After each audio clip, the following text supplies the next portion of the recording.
குமாரன் தூய ஆவியானவரின் திருப்பெயராலே ஆமென். இந்த காணொளியிலே பங்கு கொள்ளுகிற இறை மக்கள் அனைவருக்கும் அன்பின் வாழ்த்துக்களையும் ஸ்தோத்திரங்களையும் அன்போடு தெரிவித்துக் கொள்கிறேன். இந்த வழிபாடு நமக்கு ஆசீர்வாதமாகவும் கடவுளுடைய நிறைவான ஆசீர்வாதத்தை பெற்றுக்கொள்கிற ஆசீர்வாதமாகவும் அமைய ஆண்டவர் அருள் புரிவாராக. நாம் கடவுளை நோக்கி இறை வேண்டுதலிலே பங்கு கொள்வோம். எங்களை அன்போடு நேசிக்கிற நல்ல ஆண்டவரே, இந்த நாளிலே நாங்கள் நம்மை நன்றியோடு ஸ்தோத்திரிக்கிறோம். ஒரு புதிய நாளை எங்கள் வாழ்விலே கொடுத்திருக்கிறேன். ஒரு புதிய வாரத்தை காணும்படியாய் எங்களுக்கு அருள் புரிந்திருக்கிறேன் சுவாமி. கடந்த வாரம் முழுவதும் நீர் எங்களை அன்போடு வழிநடத்தினீரே, எங்களுடைய தேவைகளை சந்தித்தீரே. உம்முடைய கிருபையினால் நீர் எங்களை தாங்கி வழிநடத்தினீரே சுவாமி. இந்த காலங்களில் உமது அன்பும் இரக்கமும் உம்முடைய திருவார்த்தைகளும் எங்களை பலப்படுத்துகிறதற்காக உமக்கு நன்றி செலுத்துகிறோம். தொடர்ந்து உம்முடைய கிருபையினாலே எங்களை காத்துக்கொள்ள சுவாமி. தொடர்ந்து உம்முடைய விசுவாசத்திலே வளர எங்களுக்கு அருள் தாரும். உம்முடைய கிருபையினால் எங்களை பலப்படுத்தி ஆசீர்வதிக்க வேண்டும் என்று மன்றாடுகிறோம். இந்த வழிபாட்டிலே நாங்கள் பங்கு கொண்டு உடைய வார்த்தைகளை தியானிக்கவும், ஆண்டவரே உடைய சமூகத்திலே எங்களுடைய வேண்டுதல்களை ஏறெடுக்கவும் அருள் தாரும். உம்முடைய அன்பின் கரங்களில் ஒப்புக் கொடுக்கிறோம். இயேசுவின் மூலம் வேண்டுகிறோம் அன்பின் கடவுளே, ஆமென். இந்த தியானத்திற்கு தொடக்கமாக கீர்த்தனைகளில் 99வது கீர்த்தனை, ஆவியை அருளுமே சுவாமி என காருயிர் கொடுத்த வானத்தின் அரசை. இந்த பாடலிலே முதல் சரணத்தை மாத்திரம் நாம் சேர்ந்து பாடலாம். ஆவியை அருளுமே சுவாமி என காருயிர் கொடுத்த வானத்தின் அரசே. ஆவியை அருளுமே சுவாமி என காருயிர் கொடுத்த வானத்தின் அரசே. நற்கனி தேடி வரும் காலங்கள் அல்லவோ, நான் ஒரு கனியற்ற பாழ்மரம் அல்லவோ. மூர்க்கனி மூகம் காண வெண்பயிரல்லவோ. மூர்க்கனி மூகம் காண வெண்பயிரல்லவோ. முழு நெஞ்சம் விளைவற்ற உவநிலமல்லவோ. ஆவியை அருளுமே சுவாமி என காருயிர் கொடுத்த வானத்தின் அரசே. இந்த நாளிலும் நாம் தியானிப்பதற்காக திருச்சபை நமக்கு கொடுத்திருக்கிற திருமறை பகுதிகள் சங்கீதம் 51, ஏசாயா 40, 25 முதல் 31 முடிய, அப்போஸ்தலர் நடபடிகள் 1ஆம் அதிகாரம் 1 முதல் 11 முடிய, லூக்கா எழுதின நற்செய்தி நூல் 24ஆம் அதிகாரம் 44 முதல் 49 முடிய நற்செய்தி பகுதியை நாம் படிக்க கேட்போம். லூக்கா 24, 44 முதல் 49 முடிய.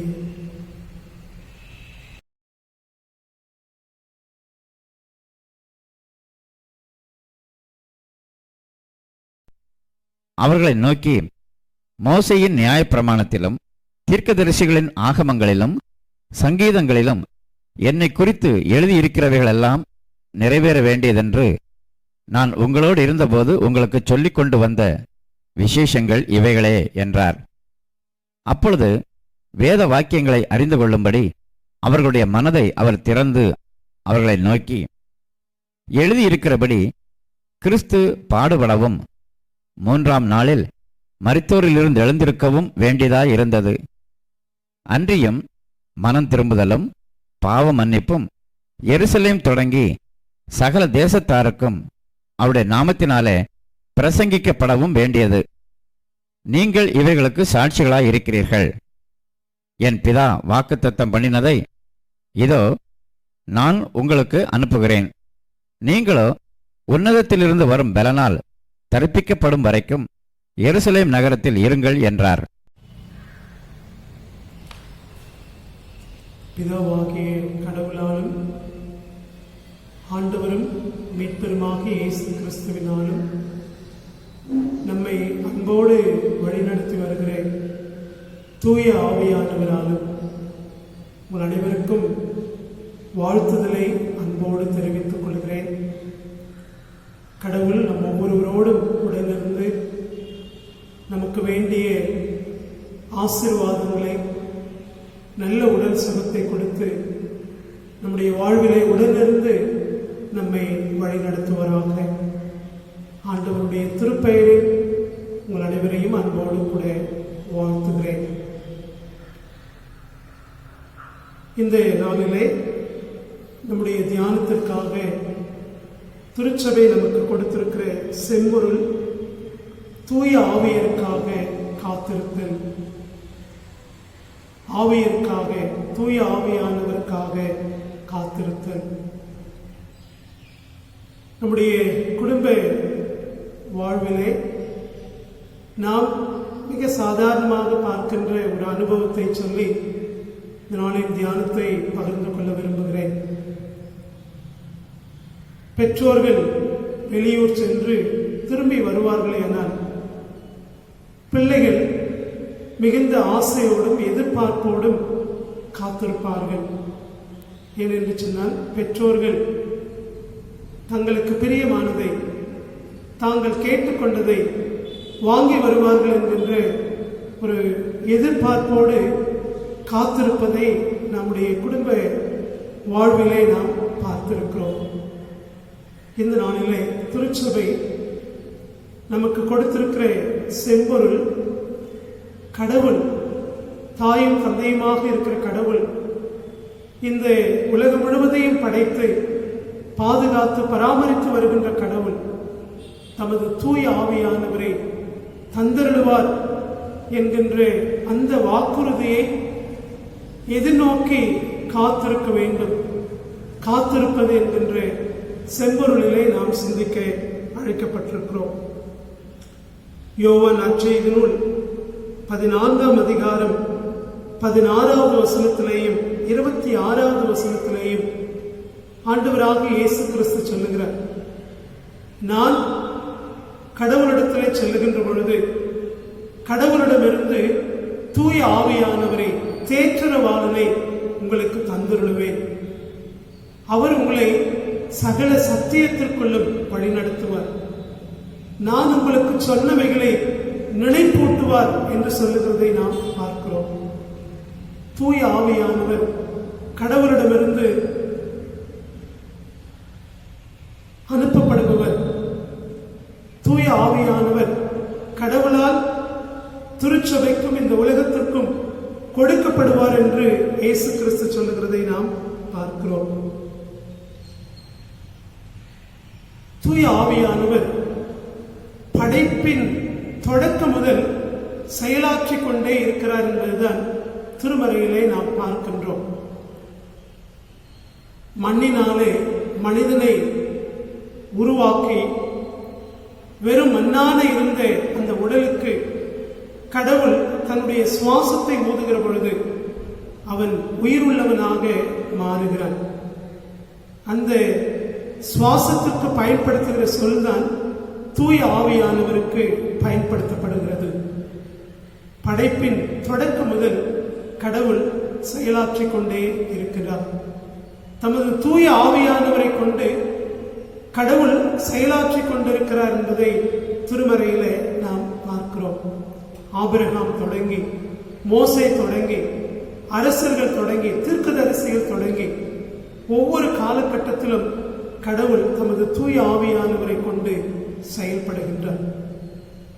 இஸ்ரவேல் மக்கள் பாபிலோனிலிருந்து திரும்பி வருகிற பொழுது அவர்கள் எருசலேம் தேவாலயத்தை கட்டுவார்கள். எருசலேம் தேவாலயத்தை கட்டுகின்ற பொழுது செருபாபேலும் யோசுவாவும் அதை தலைமையேற்று நடத்துவார்கள் என்று சகரியா புத்தகத்திலே நாம் படிக்கின்றோம். சகரியா 4ஆம் அதிகாரம் 6வது வசனத்தில் செருபாபேலை பார்த்து கடவுள் சொல்கிறார், உனது ஆற்றலாலும் அல்ல, வலிமையாலும் அல்ல, எனது ஆவியினாலே ஆகும். கடவுள் தருகின்ற ஆவியானவர் மக்களை பலப்படுத்தி படைப்புகளோடு கூட செயலாற்றுகிற கடவுளாக நாம் பார்க்கின்றோம். அப்போஸ்தலனாகிய பவுல் தூய ஆவியானவரை குறித்து எழுதுகின்ற பொழுது, நாம் கிறிஸ்துவிலே நம்பிக்கை கொள்வதும் கிறிஸ்துவிலே நாம் வளர்வதும் வாழ்வதும் கிறிஸ்துவோடு கூட வாழுகின்ற வாழ்விலே நம்மை வழிநடத்துகின்றவர் தூய ஆவியானவர் என்று அவருடைய சொல்கிறார். தூய ஆவியானவருடைய வழிநடத்துதல் இல்லாமல் நாம் ஆண்டவரை ஏற்றுக்கொள்ள முடியாது, ஆண்டவரையிலே வாழ முடியாது என்பதாக அவருடைய சொல்லுகிறதை நாம் பார்க்கிறோம். கடவுள் தூய ஆவியானவரை கொண்டு தம்முடைய படைப்போடு கூட தொடர்ந்து செயலாற்றிக் கொண்டே இருக்கின்றவராக நாம் பார்க்கின்றோம். தூய ஆவியானவருக்காக காத்திருப்பது. வருகின்ற ஞாயிற்றுக்கிழமை நாம் பெந்தேகோஸ்தே திருநாளை கொண்டாட இருக்கிறோம். கடந்த வாரத்தில் நாம் தியானித்த யோவான் 20ஆம் அதிகாரத்தில் உயிர்த்தெழுந்த ஆண்டவர் சீடர்கள் மத்தியிலே வந்து அவர்கள் மீது பரிசுத்த ஆவியை ஊதி பெற்றுக்கொள்ளுங்கள் என்று சொல்லுகிறதை நாம் தியானித்தோம். ஆனால் லூக்கா நற்செய்தியாளர் பெந்தேகோஸ்தே நாளிலே கடவுள் தம்முடைய சீடர்களை ஆவியானவராலே நிரப்பினதை அப்போஸ்தலர் 2ஆம் அதிகாரத்திலே நாம் படிக்கின்றோம். வருகிற ஞாயிறு பெந்தேகோஸ்தே ஞாயிறாக நாம் கடைபிடிக்க இருக்கிறோம். அதற்கு நம்மை ஆயத்தப்படுத்துகிற விதத்தில் இந்த நாளிலே தூய ஆவியானவருக்காக காத்திருப்பது என்கின்ற செம்பொருளிலே நாம் இந்த நாளிலே சிந்திக்க இருக்கிறோம். கொடுக்கப்பட்டிருக்கிற திருமறை பகுதிகளின் அடிப்படையில் 3 குறிப்புகளை உங்களோடு கூட பகிர்ந்து கொள்ள விரும்புகிறேன். முதலாவது, தூய ஆவியானவர் நம்முடைய சோர்விலே புதிய ஆற்றலை கொடுக்கிறவராக இருக்கின்றார். இரண்டாவது, கடவுளின் திட்டத்தை செயல்படுத்துவதிலே தூய ஆவியானவர் நடத்துகிறவராக இருக்கின்றார். மூன்றாவது, அப்போஸ்தலர் நடவடிக்கைகள் 1ஆம் அதிகாரம் 8வது வசனம், பரிசுத்த ஆவியானவர் உங்களிடத்தில் வருகின்ற பொழுது நீங்கள் பூமியின் கடைசி பரியந்தமும் எனக்கு சாட்சிகளாக இருப்பீர்கள். திருச்சபை பூமியின் கடைசி பரியந்தமும் சாட்சியாக இருப்பதற்கு பலப்படுத்துகிற ஆவியானவர். முதலாவது, மனித வாழ்விலே ஏற்படுகின்ற சோர்வுகளிலே தூய ஆவியானவர் புதிய ஆற்றலை தருகின்றவராக இருக்கின்றார். ஏசாயா 40ஆம் அதிகாரம் 31வது வசனம் நம் அனைவருக்கும் நன்கு தெரிந்த ஒரு வேத வசனம்.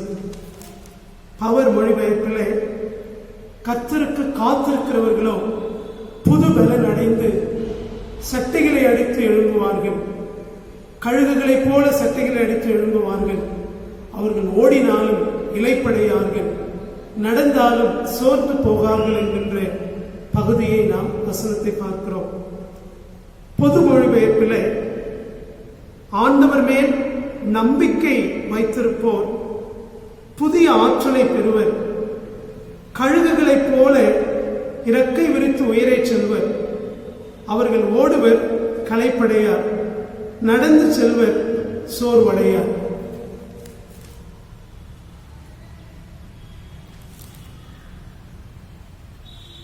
கடவுள் தருகின்ற புதிய ஆற்றல். கர்த்தருக்கு காத்திருக்கிறவர்கள் புது பலன் அடைவார்கள்.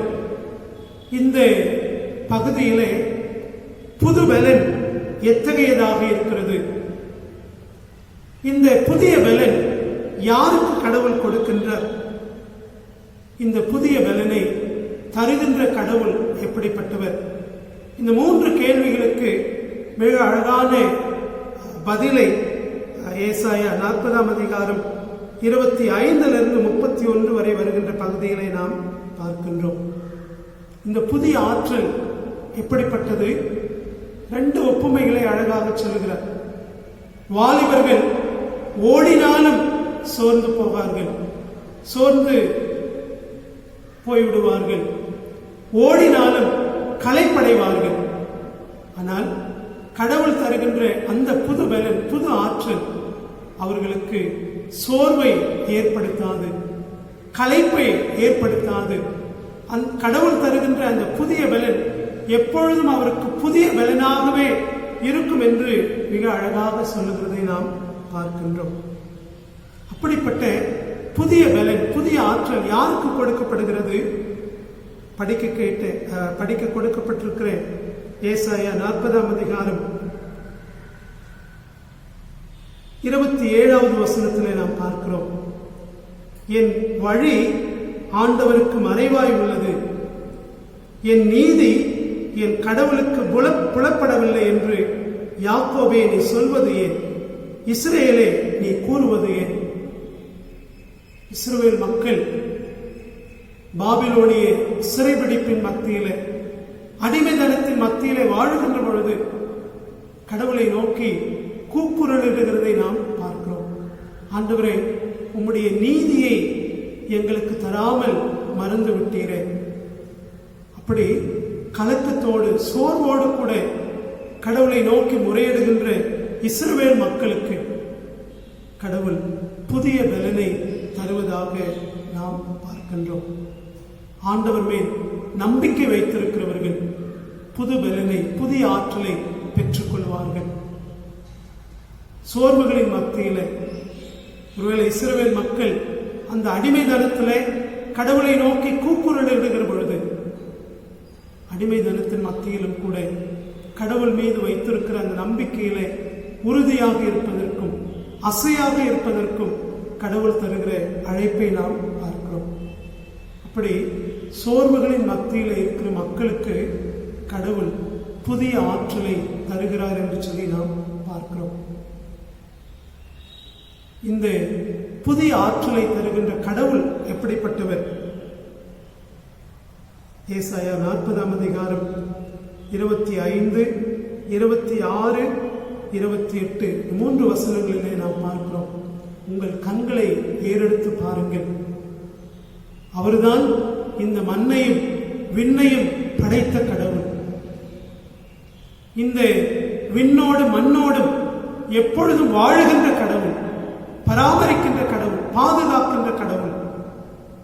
ஆகவேதான் 28வது வசனத்திலே நாம் பார்க்கிறோம், அவரது அறிவை ஆய்ந்தறிய இயலாது. அவ்வளவு மேன்மையும் மகத்துவம் உள்ள கடவுள். அப்படிப்பட்ட கடவுள் தமக்கு காத்திருக்கிறவர்கள், தம்மீது நம்பிக்கை வைத்திருக்கிறவர்களுக்கு புதிய ஆற்றலை தருகிறார் என்று சொல்லி நாம் பார்க்கிறோம். தூய ஆவியானவர் நமக்கு புதிய ஆற்றலை கொடுக்கின்றவராக, குறிப்பாக நம்முடைய சோர்வுகளிலே, துன்பங்களிலே, கஷ்டங்களிலே, நம்முடைய கண்ணீரின் மத்தியிலே நாம் வாழ்வதற்கான ஆற்றலை, தைரியத்தை, நாம் தொடர்ந்து முன்னோக்கி செல்வதற்கு, வாழ்விலே நாம் துவண்டு போய் அப்படியே இருந்து விடாமல் அதிலிருந்து நாம் எழுந்து மீண்டு வருவதற்கு நமக்கு ஆற்றலை தருகின்றவராக இருக்கின்றார். குழந்தைகள் அவர்கள் வளருகின்ற பொழுது, நடக்க ஆரம்பிக்கின்ற பொழுது அவர்கள் விழுந்து விழுந்து எழுந்து நடக்கிறதையும் அப்படியாக அவர் வளர்கிறதையும் நாம் பார்க்கின்றோம். தூய ஆவியானவர் நம்முடைய வாழ்க்கையில நமக்கு ஏற்படுகிற சோர்வுகளில், கஷ்டங்களில் நம்மை பலப்படுத்து, தைரியப்படுத்து. நான் உன்னோடு கூட இருக்கிறேன். கடவுள் புதிய ஆற்றலை தருகின்றவராக, குறிப்பாக சோர்வுகளின் மத்தியில் கடவுள் எங்களை மறந்துவிட்டார், கடவுளுடைய நீதி எங்களுக்கு கிடைக்கவில்லை என்று சொல்லி புலம்புகிறவர்களுக்கு கடவுள் புதிய ஆற்றலை தருகின்றவராக இருக்கிறார் என்று ஏசாயா புத்தகத்திலே நாம் பார்க்கிறோம். இரண்டாவது, தூய ஆவியானவர் கடவுளின் திட்டத்தை செயல்படுத்துகிறதிலே நம்மை வழிநடத்துகிறவராக இருக்கின்றார். லூக்கா எழுதின நற்செய்தி நூல் 24ஆம் அதிகாரம் 44 முதல் 49 வரை படிக்க கேட்ட நற்செய்தி பகுதியில் சீஷர்களுக்கு உயிர்த்தெழுந்த ஆண்டவர் காட்சி தருகிறார். அவர்களோடு கூட உயிர்த்தெழுந்த ஆண்டவர் உடன் இருக்கிறதை நாம் பார்க்கிறோம். 44வது வசனத்தில், மோசேயின் சட்டத்திலும் இறைவாக்கினர் நூல்களிலும் திருப்பாடல்களிலும் என்னை பற்றி எழுதப்பட்டுள்ள அனைத்தும் நிறைவேற வேண்டும் என்று நான் உங்களோடு இருந்த பொழுது உங்களுக்கு சொல்லி இருந்தேனே என்றார். சீஷர்களோடு கூட தம்மை குறித்து ஆண்டவர் பகிர்ந்து கொள்ளுகிறதை நாம் பார்க்கிறோம்.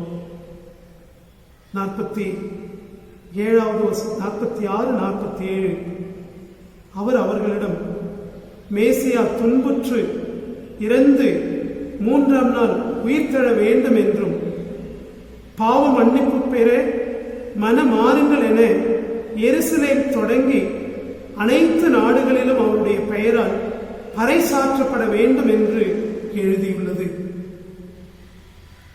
ஆண்டவர் மரித்தார், உயிர்த்தெழுந்தார், அவ்வளவுதான் என்று முடிவு பெறுகிறது அல்ல கடவுளுடைய திட்டம்.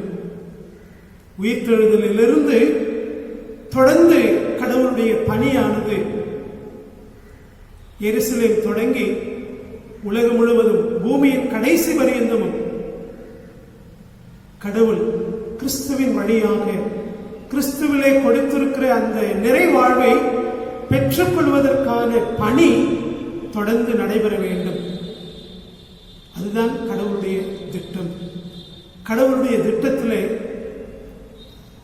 சீஷர்களை, திருச்சபையை கடவுள் தூய ஆவியானவரை கொண்டு பலப்படுத்துகிறவராக, அந்த திட்டத்தை செயல்படுத்துகிறதற்கு தூய ஆவியானவர் நம்மை முன்னின்று நடத்துகிற வாக்குறுதியை, செயல்பாட்டை நாம் இந்த திருமறை பகுதியில் பார்க்கிறோம். கடவுள் தம்முடைய மீட்பின் திட்டத்தை தூய ஆவியானவரின் வழியாக செயல்படுத்துகிறவராக இருக்கின்றார். அதற்கு சீஷர்களை ஆயத்தப்படுத்துகிறதை நாம் பார்க்கிறோம். நீங்கள் எருசலேமிலே தங்கியிருங்கள், நான் சென்று தூய ஆவியானவரை உங்களுக்கு தருவேன். அப்பொழுது இந்த மீட்பின் செய்தியை உலகத்தின் கடைசி எல்லை வரை, கடைசி பரியந்தமும் நீங்கள் கொண்டு செல்வீர்கள் என்று ஆண்டவர் இயேசு கிறிஸ்து சொல்லுகிறதை இந்த திருமறை பகுதியிலே நாம் பார்க்கின்றோம். தூய ஆவியானவர் கடவுளின் திட்டத்தை தொடர்ந்து செயலாற்றுவதற்கு, செயல்படுத்துகிறதற்கு நடத்துகிறவராக, வழி நடத்துகிறவராக நாம் பார்க்கின்றோம். நிறைவாக அப்போஸ்தலர் நடவடிக்கைகள் 1ஆம் அதிகாரம் 1 முதல் 11 வரை வருகின்ற பகுதி. அப்போஸ்தலர் 1ஆம் அதிகாரம் 8வது வசனம். ஆனால் தூய ஆவி உங்களிடம் வரும்பொழுது நீங்கள் கடவுளது வல்லமையை பெற்று எருசலேமிலும் யூதேயா சமாரியா முழுவதிலும் உலகின் கடை எல்லை வரைக்கும் எனக்கு சாட்சிகளாய் இருப்பீர்கள். லூக்கா நற்செய்தி நூலிலும் அப்போஸ்தலர் நடவடிக்கைகளிலும் இந்த ஒரே செய்தியை நாம் பார்க்கின்றோம். நீங்கள் இந்த மீட்பின் செய்தியை உலகத்தின் எல்லா பகுதிகளுக்கும் கொண்டு செல்வீர்கள். உயிர்த்தெழுந்த ஆண்டவரின் நோக்கமாக, கட்டளையாக நாம் இந்த செய்தியை நாம் பார்க்கிறோம். பூமியின் கடைசி பரியந்தமும் எனக்கு சாட்சிகளாயிருப்பீர்கள். ஆண்டவரை பார்த்தவர்கள், ஆண்டவருடைய திருப்பணியை உடன் இருந்தவர்கள், ஆண்டவருடைய போதனையை கேட்டவர்கள், தூய ஆவியானவரின் பலத்தோடு அதற்கு தங்களை சாட்சிகளாக ஒப்பு கொடுத்து சாட்சிகளாக உலகத்தின் கடைசி எல்லை வரைக்கும் கடந்து செல்வார்கள் என்று ஆண்டவர் சொல்லுகிறதை நாம் பார்க்கிறோம். தூய ஆவியானவர் பலப்படுத்துகிறவராய், ஆற்றல் படுத்துகிறவராய், அப்படி ஆற்றல் படுத்தி அவருக்கு சாட்சியாக வாழ்வதற்கு பலப்படுத்துகிற திருப்பணியை செய்கிறவராக நாம் பார்க்கிறோம். கிறிஸ்துவின் அன்பானவர்களே, சாட்சியாயிருப்பது கடவுள் நமக்கு கொடுத்திருக்கிற மிக மிக முக்கியமான ஒரு அழைப்பு. பிறருடைய தேவைகளிலும் பிறருடைய துன்பங்களிலும் வாழ்வின் சூழல்களின் மத்தியிலே நாம் நமது திருப்பணியை, ஆண்டவருக்கு சாட்சியாய் இருக்கிறதை வெளிப்படுத்த நாம் அழைக்கப்படுகின்றோம். ஆண்டவருக்கும் நமக்கும் இருக்கின்ற அந்த உறவை, ஆண்டவரிலே நாம் பெற்றுக்கொண்டிருக்கிற அந்த மீட்பின் அனுபவத்தை நாம் நம்முடைய வாழ்வின் சூழல்களிலே பிறருடைய கஷ்டங்களிலும் பிறருடைய தேவைகளின் மத்தியிலும் பகிர்ந்து கொள்வதற்கு, அதன் மூலமாக தான் நாம் சாட்சியாக வாழ முடியும் என்பதற்கு நம்மை ஒப்பு கொடுக்க ஆண்டவர் இந்த நாளிலே நம்மை அழைக்கின்றார். நாம் இருக்கின்ற இடங்களில் ஆண்டவருக்கு சாட்சியாய் வாழ்வோம். பிறருடைய தேவைகளிலும் பிறருடைய துன்பங்களிலும் ஆண்டவருடைய அன்பை பகிர்ந்து கொள்வதற்கு நம்மை ஒப்புக் கொடுப்போம். தூய ஆவியானவர் நம்முடைய வாழ்விலே, நம்முடைய சோர்வுகளின் மத்தியிலே நம்மை வழிநடத்துகிறவராக இருக்கின்றார். தூய ஆவியானவர் கிறிஸ்துவிலே கடவுள் தந்த மீட்பை தொடர்ந்து இந்த மனுக்குலம் பெற்றுக்கொள்வதற்கு நம்மை அவருடைய திருப்பணியாளர்களாக, சாட்சிகளாக கடவுள் நம்மை பலப்படுத்துகிறார், ஆசீர்வதிக்கிறார், ஆற்றல் தருகிறார் என்று சொல்லி இந்த நாளிலே நாம் தியானித்திருக்கிறோம். தூய ஆவியானவருக்காக காத்திருப்பது என்பது நம்மை அவருடைய சாட்சிகளாக ஒப்பு கொடுப்பது, அவருடைய சாட்சிகளாக வாழ்வதற்கு நம்மை திரும்ப திரும்ப புதுப்பித்துக் கொள்வது, மறு அர்ப்பணம் செய்வது. அதற்கு நம்மை ஒப்புக் கொடுப்போம். கடவுள் தாமே நம்மை ஆசீர்வதித்து வழிநடத்துவாராக. நம்முடைய திருச்சபையிலே அநேகர் இந்த கோவிட் மத்தியிலே பாதிக்கப்படுகிறார்கள் என்று சொல்லி அறிந்து கொள்கிறோம். சமீபத்திலே நம்முடைய ஆலய பணியாளர் சுகவீனமாக இருக்கிறார்கள். அவர்கள் இன்னும் டெஸ்ட் செய்து கொள்ளவில்லை. திரு ஜாஷுவா ஐயா அவர்கள் சுகவீனமாக இருக்கிறார்கள். உங்களுடைய ஜெபங்களிலே திருச்சபையிலே சுகவீனமாக இருப்பவர்களுக்காக தொடர்ந்து ஜெபித்துக் கொள்ளும்படி உங்களை மிகுந்த அன்போடு கூட கேட்டுக்கொள்கிறேன். கர்த்தருக்கு சுத்தமானால் வருகிற ஜூன் 1ஆம் தேதியிலிருந்து நம்முடைய குருசேகரத்திற்கு திரு சுரேஷ்குமார் ஆயர் அவர்கள் நியமிக்கப்பட்டிருக்கிறார்கள். அவர்கள் தங்களுடைய திருப்பணியை நம்முடைய திருச்சபையிலே ஏற்றுக்கொள்வார்கள் என்று நான் நம்புகிறேன். நாங்கள் இங்கிருந்து மாறுதலாகி ஆரணி நகர திருச்சபைக்கு செல்ல இருக்கிறோம். கர்த்தருக்கு சுத்தமானால் ஜூன் மாதத்தில் இந்த மாறுதல்கள் நடைமுறைக்கு வரும்.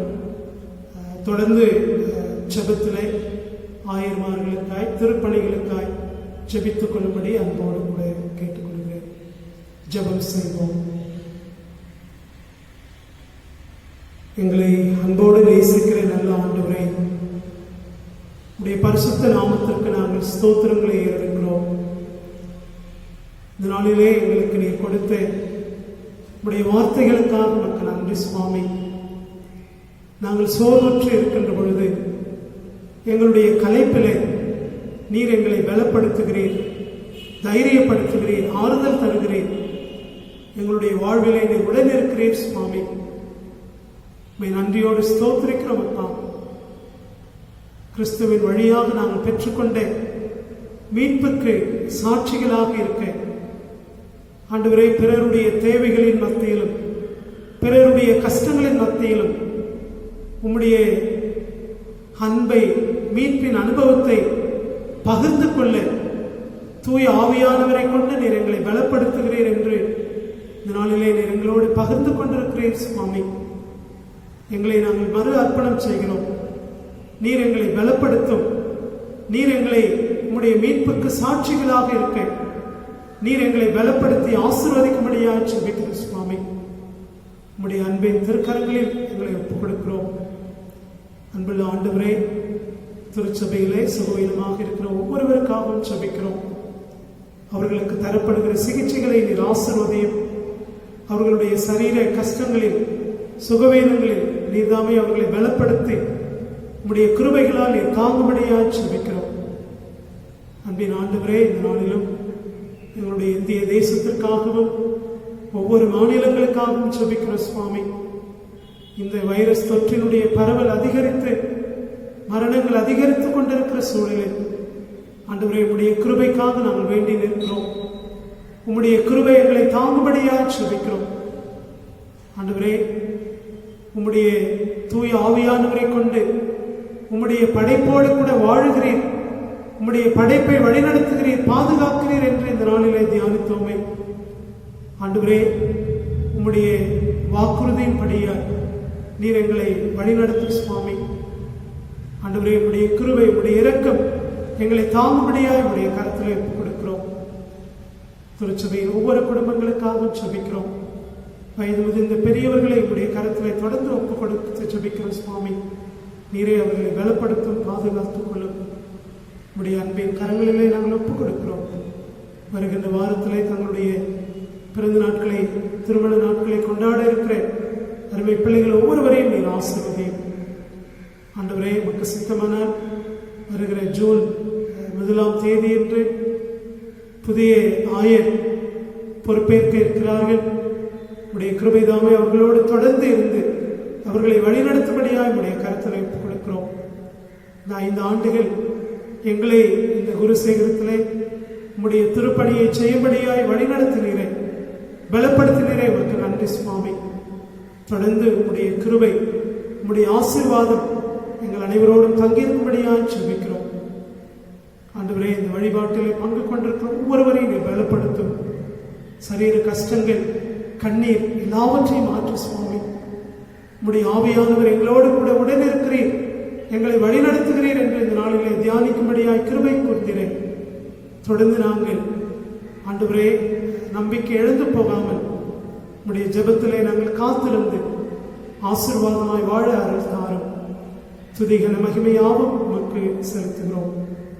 மீட்பெரும் இரட்சகரும் ஆகிய இயேசுவின் திருப்பெயரில் கேட்டுக்கொள்கிறோம் எங்கள் அன்பு நிறைந்த கடவுளே. நம்முடைய ஆண்டவராகிய இயேசு கிறிஸ்துவினுடைய கிருபையும், பிதாவாகிய கடவுளின் அன்பும், தூய ஆவியானவருடைய ஆசீர்வாதம் உங்கள் அனைவரோடும் எப்பொழுதும் தங்கியிருப்பதாக.